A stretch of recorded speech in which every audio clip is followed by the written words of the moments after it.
kita juga harus memahami titik bahwa Hamas ini diperselisihkan oleh para ulama, apakah mereka itu kelompok Syiah ataukah mereka bukan dari Syiah. Ini yang harus difahami dengan baik. Kita harus membedakan antara Palestina dengan Hamas.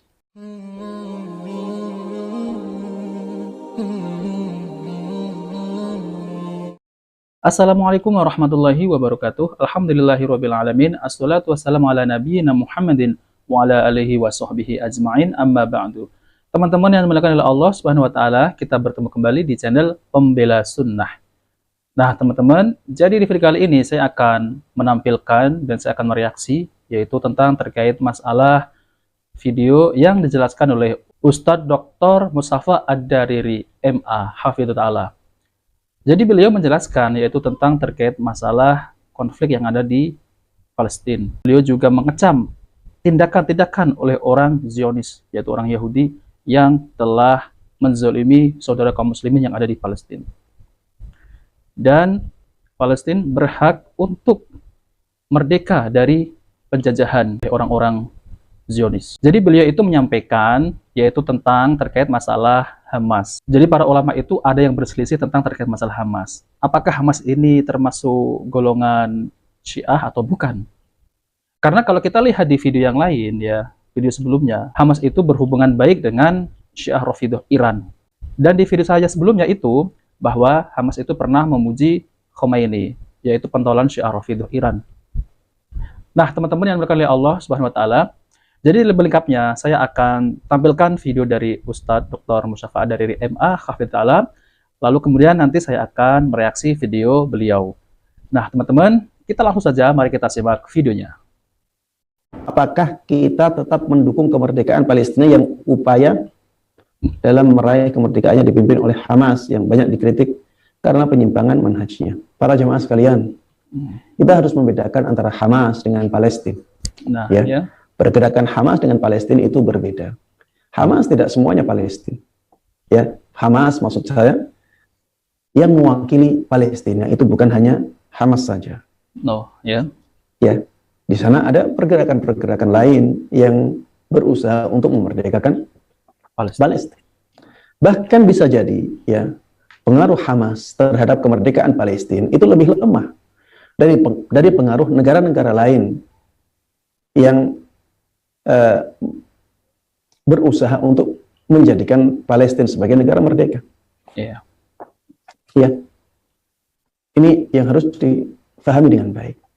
Kita harus membedakan antara Palestina dengan Hamas. Nah, teman-teman, jadi beliau mengatakan ya, kita harus membedakan antara Palestina dengan Hamas. Karena tidak semua yang ada di sana itu, yang berjuang itu hanya Hamas doang. Namun, banyak kelompok-kelompok lain yang berjuang di sana. Jadi gini teman-teman ya, Hamas itu adalah termasuk cabang organisasi IM, Ikhwanul Muslimin. Namun semua negara-negara yang ada di seluruh dunia, yaitu kaum muslimin, terutamanya banyak yang menolak IM ini. Kecuali adalah Qatar ya, kecuali adalah negara Qatar. Dan itu adalah salah satu negara kaum muslimin ini membantu Palestina, namun bukan organisasi Hamas. Dan saya sendiri ya, sepakat dan untuk mendukung Palestina. Dan saya mengalu-alukan kepada kaum muslimin wajib membantu Palestina. Namun kalau soal Hamas, ini lain cerita. Oke teman-teman, mari kita lanjut videonya ya. Hamas tidak mewakili semua Palestina. Dan Palestina tidak hanya Hamas. Oke.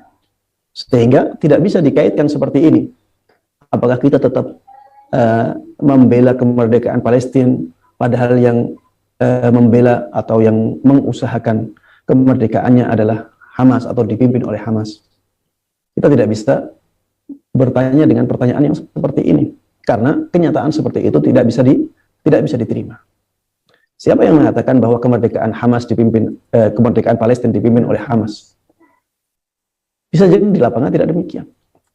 Dan bisa jadi di lapangan yang lebih kuat pengaruhnya bukan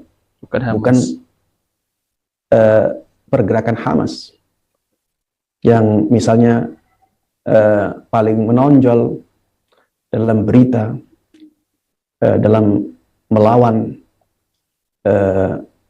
persenjataan dari orang-orang Yahudi.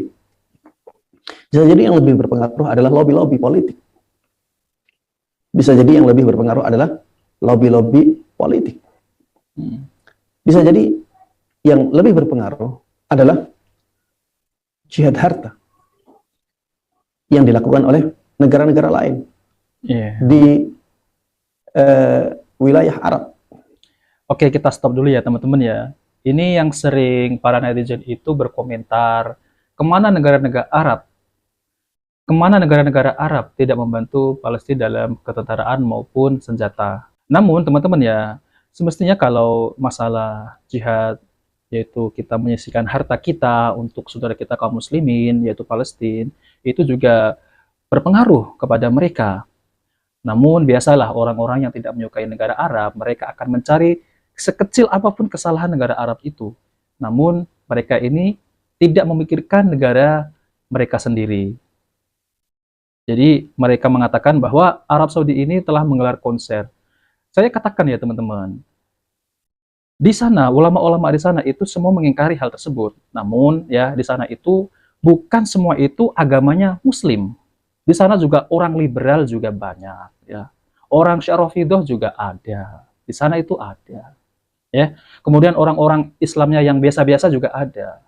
Seperti di zaman Nabi Shallallahu alaihi wasallam ya. Jadi manusia itu bertingkat-tingkat. Ada yang bermaksiat, ada juga yang beriman ya dan bertakwa kepada Allah SWT, menjauhi semua larangannya. Namun apa yang terjadi di Arab sekarang ini, yaitu ada konser ya, itu semua ulama itu mengingkari, bukan membolehkan ya. Namun pada hakikatnya kita coba lihat negara kita sendiri ya.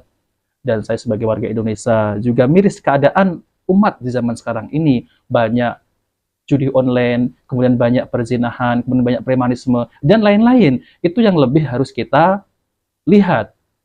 Saya tanya kepada teman-teman, ya, adakah negara yang lebih baik dari Arab Saudi? Yang mereka ini berhukum dengan hukum Islam, menegakkan kalimat tauhid, dukun-dukun semua dihapus. Berbeda dengan negara-negara yang lain, dukun malah dipertontonkan, dukun malah didatangi. Di sana dukun-dukun itu dihabisin. Tukang sihir, dukun, dan lain-lain. Nah, maka dari itu kita harus bijak dalam berkomentar. Nanti akan membuat malu diri sendiri. Oke, mari kita lanjut ya. Yang mereka misalnya membantu rakyat Palestina untuk tetap bisa bertahan. Membantu rakyat Palestina dari sisi finansial agar mereka bisa misalnya membeli persenjataan alat perang. Bisa jadi demikian, kita tidak tahu. Dan kita tidak melihat orang-orang yang bergerak di belakang layar. Bisa jadi usaha mereka jauh lebih berpengaruh daripada usaha kelompok Hamas yang terus disiarkan oleh media-media. Yeah. Dan para jemaah sekalian rahimani wa rahimakumullah, kita juga harus memahami titik bahwa Hamas ini diperselisihkan oleh para ulama apakah mereka itu kelompok Syiah ataukah mereka bukan dari Syiah. Ini masih diperselisihkan oleh para ulama.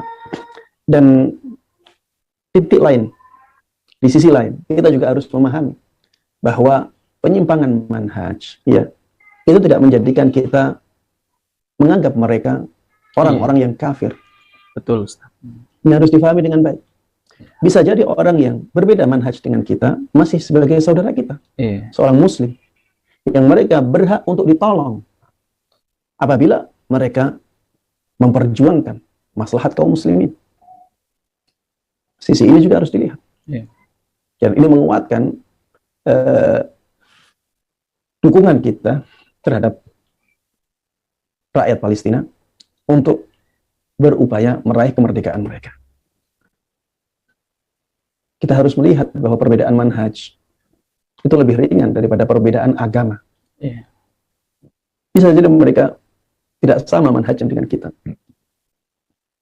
Tapi bukan berarti kita membiarkan mereka dibunuh, dizalimi oleh orang-orang kafir. Ya. Ketika musuh kita adalah orang-orang kafir, maka kita harus bersatu. Kita harus bersatu memperjuangkan kepentingan kaum muslimin. Lihatlah ya sejarah ya. Salahuddin Al-Ayyubi ketika menaklukkan Romawi, ketika memerdekakan negara Palestina, memerdekakan Baitul Maqdis, apakah dia hanya berjuang dengan orang-orang yang lurus manhajnya? Jawabannya tidak. Memang beliau ketika itu memerangi orang-orang Syiah Rafidhah. Ya, betul. Orang-orang Syiah, ya. Diperangi dulu Syiahnya, baru setelah itu menyerang orang-orang Romawi. Nah, teman-teman, jadi memang ini benar ya kisah Salahuddin Al-Ayyubi ya. Karena ya dari zaman dahulu ya sampai sekarang Syiah ini adalah benalu dalam agama Islam. Karena apa? Mereka ini rela bersekongkol dengan orang-orang kafir untuk menjatuhkan ahli sunnah. Maka dari itu yang anehnya yang kita lihat di zaman sekarang ini ya, yaitu Hamas itu meminta tolong kepada Syiah Rafidhah Iran. Itu yang saya tahu ya. Itu dekat dengan Syiah Rafidhah. Dan persenjataan juga dikasih ataupun dibantu dalam persenjataan itu oleh orang-orang Syiah Rafidhah, termasuk Iran. Kemudian Hizbullah ini ya bonekanya Iran Syiah Rafidhah. Nah, dari situlah ya teman-teman, kita lihat ya, tidak akan mungkin ya orang Syiah Rafidhah itu menolong ahlu sunnah. Tidak akan mungkin. Pasti ada maunya. Tidak ada maunya. Pasti ada maunya. Ya mungkin mereka ini ya kalau kita lihat ya, dari kaum muslimin yang ada di Palestina itu banyak korban yang berjatuhan daripada orang-orang Yahudi. Bahkan saya membaca berita yaitu orang-orang Zionis Yahudi ini ya itu membeli tentara bayaran. Kalau nggak salah dari mana ya, saya lupa ya. Pokoknya dari barat. Membeli tentara bayaran untuk berperang di Palestina. Maka dari itu, Salahuddin Al-Ayyubi itu sebelum memerangi orang-orang Rom, itu yang diperangi adalah orang-orang Syiah Rafidhah. Namun yang anehnya, malah sekarang ini Hamas menjalin hubungan dengan Syiah Iran. Itu yang sangat disayangkan ya teman-teman. Oke, mari kita lanjut ya. Tapi setelah Syiah ditaklukkan, Salahuddin Al-Ayyubi tetap berjuang bersama semua kaum muslimin tanpa melihat manhaj. Karena sekarang ya, ketika itu perjuangan adalah peperangan antara kaum muslimin dengan orang-orang kafirin. Maka kaum muslimin harus bersatu ya. Harus bersatu untuk menaklukkan musuh-musuh mereka, untuk menjaga kemaslahatan kaum muslimin. Innamal mu'minuna ikhwah. Sesungguhnya kaum mukminin adalah orang-orang yang bersaudara. Tidak disebutkan di sini ini mukminnya harus 100% ya. Ini harus sama manhajnya. Tidak disebutkan seperti itu. Intinya setiap orang yang mukmin itu masih punya persaudaraan dengan kita. Nah, teman-teman yang dimuliakan oleh Allah SWT, jadi itulah penjelasan dari Ustadz Dr. Musyafa Ad-Dariri MA Hafidhahullah Ta'ala, yaitu tentang terkait masalah Hamas ataupun apakah kita ini bersatu, yaitu bersatu kaum muslimin untuk melawan tentara Zionis. Namun harus digarisbawahi ya teman-teman, di zaman ini sekarang ya, kaum muslimin ini wajib bagi kaum muslimin untuk menyadari ukuran diri dan kekuatan mereka. Ya, kalau kita lihat kekuatan orang-orang kafir zaman sekarang ini, coba kita lihat ya, itu kekuatannya mereka ini ataupun persenjataan mereka ini lebih canggih daripada kaum muslimin. Hendaknya ya mereka itu bisa membedakan antara kondisi lemah, ya maksud saya gitu. Jadi bisa membedakan antara kondisi lemah dan kondisi kuat. Kalau kita lihat ya, kaum muslim zaman sekarang ini ya, kondisinya itu lemah dan sudah seharusnya mereka pun mengetahui hukum-hukum yang menjadi konsekuensi atasnya ya.